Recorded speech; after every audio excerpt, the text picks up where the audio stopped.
this. And, but we like them that way. I mean, you know, Olmstead, Frederick Law Olmstead, was in San Francisco during the Civil War, as you may know, and he wrote voluminous letters, and he did a report, and several reports actually, while he was here for 2 years. He'd actually, after designing and superintending the creation of Central Park in Manhattan, when the Civil War broke out, Abe Lincoln asked him to come down to Washington and to set up what was the forerunner of the American Red Cross while the war was going on. He was a brilliant administrator.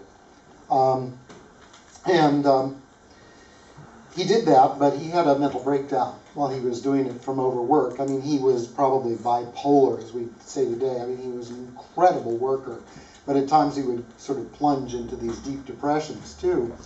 So his health was wrecked, and so he applies for and gets a job of managing John C. Fremont's mining estate up at Mariposa. So he comes out to do that, and he happens to come in one of the worst drought years in California's history. And he hated the place, as people do when they see, I mean, especially from the East Coast or Europe, when they see these brown, let's forget about golden, they're brown.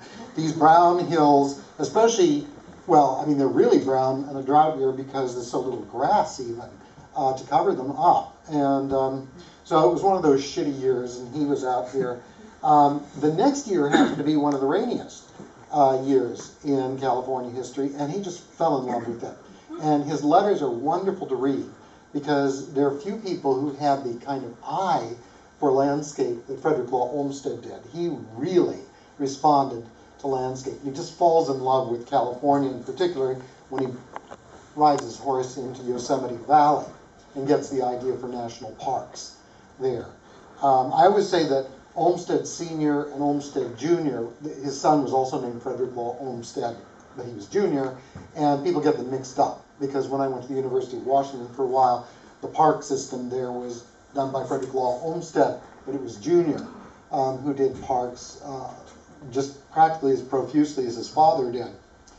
They were the two great exponents and proponents of public space, and Olmstead called Central Park the great artwork of the great artwork of the Republic.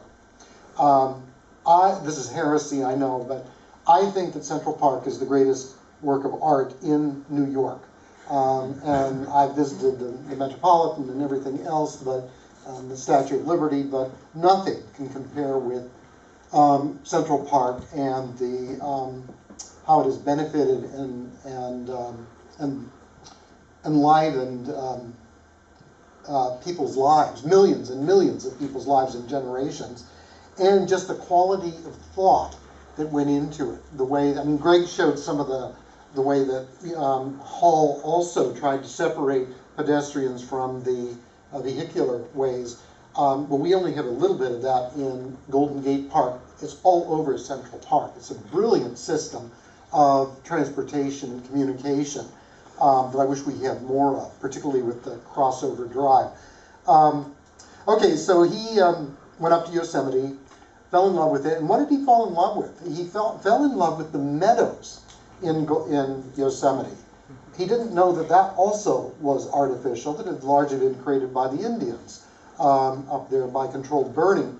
But it was the English kind of parkscape that he and most Easterners and Europeans liked, and it looked very much like a park. He proposed that Yosemite should be San Francisco's park, and that people would be able to go up there, but of course only the well-to-do could really afford to do that. William Chapman Ralston invited him to create a park for San Francisco that would be pointedly larger than that one back in Manhattan because of the eternal competition between San Francisco and New York that New Yorkers are completely unaware of. So that's why Central Park is a meager 880 acres and Golden Gate Park is 1,017 acres. It was meant to be larger than Central Park. It's very interesting to compare the two parks in a lot of ways. Well, Olmstead takes a look at those sand dunes where Ralston and his buddies wanted to have the park, and he said, don't even try it. It's a stupid thing to do, to put it out there. It's going to require vast amounts of water, and it's not fertile soil. And so he came up with what I think is a brilliant plan, which most people have never seen. When I worked as a columnist at Focus Magazine, we actually had an artist do a recreation of what he wanted to do, and I wish I'd brought that with me.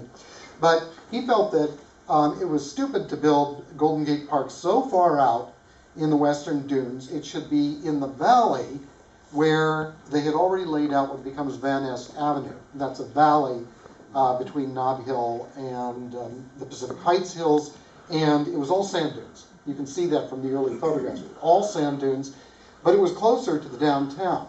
And it also was sheltered. Lafayette Park Hill and others, actually, it's in the lee of those hills. And so it's not nearly as windy as being out in the western part. And he said, turn that boulevard, which was then just a map, on the, a line on the map, turn it into a sunken driveway about 20 feet deep, so that the people who enjoy it will be below the wind, and the sand, which is blowing over the top of it, drive the east-west roads, Bush, Sutter, Pine, all those other California, put them over on bridges, separate the pedestrians from the vehicles over top, and plant it with California natives from the Coast Range. He felt that what we needed in California was a new kind of landscaping that worked with the land rather than impose a foreign idea on top of it. Later on, when he laid out Stanford University, he had a fierce fight with Leland Stanford, who wanted grassy lawns, etc. And Olmstead wanted something that was much more Mediterranean and used native vegetation as well, too. And so the Van Ness Avenue would have been this long linear park from Aquatic Park, which would be in northern Watergate, all the way down into Hayes Valley, which also was in the lee of Buena Vista Hill. And there you could have a 120-acre park, and that would link up with Market Street, so that you would just ride out Market Street, and then you would get into this 120-acre park, which would be watered with the springs on Buena Vista Hill, and then you would have a different kind of landscape on what's now Van Ness Avenue.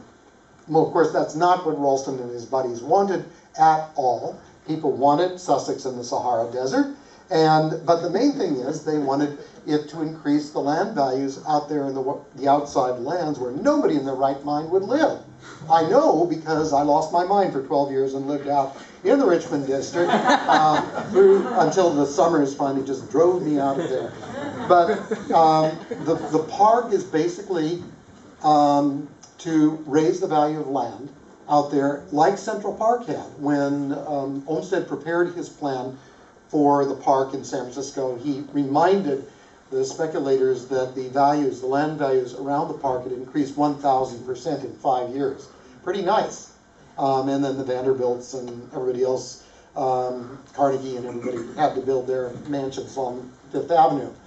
And once they saw that actually Central Park was going to work, and it was brilliant, they tried to build walls around it so there would be their own private hunting preserve. But Olmstead fought them back on that. Okay, so William Hammond Hall comes in. He's the civil engineer. They bring him in to do what Olmstead wouldn't do, and he does it by creating a plant succession. Hall is a fascinating character. He just went by the name of Ham Hall. He's brilliant and irascible.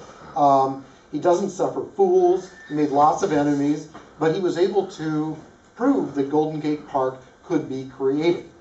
And unfortunately, because John McLaren was the superintendent of parks for such a long time, most people have never heard of William Hammond Hall. So I'm all for melting down one of the useless statues out there, say Garfield, and recasting him as William Hammond Hall. And if there's anything left over, we should have a statue to the horses of San Francisco, whose poop created the thin soil layer that enables the plants to grow out there. So Hall and the horses. Hall also had an early environmental knowledge that's actually quite startling. he really understood ecology in a lot of ways, even though he worked around the world to divert water. I found an article that he wrote on the park in the Overland Monthly, 1873. And here's what he had to say in that. Our Earth is not becoming ameliorated and better fitted for the habitation of the human race, except insofar as that race directly undertakes works of improvement with a view to such amelioration. The more direct wants of man are supplied by the most direct tax upon nature, and unless there be some compensation and systematic effort made to restore her disturbed harmonies, there is a constant balance of drain upon her resources and increased disturbance of her laws. Does he want wood? Forests, which he takes no pains to restore, are annihilated with the results just mentioned. There is a demand for lands, when swamps and marshes are diked and reclaimed with scarcely a thought as to the influence these works may have upon adjacent river channels and harbors. And then he concludes, water is required for some large city, and forthwith an area many times as great is robbed of its consequences, is robbed of its rivulets and brooks, and its fertility to supply the demand, and the consequences are not seriously considered. That's 1873. And it was largely because of the voracious demand for water of Golden Gate Park that the Spring Valley Water Company drove its aqueducts further and further into San Mateo and then Alameda and Santa Clara County to steal their water and their fertility and bring it into San Francisco, largely to grow the park.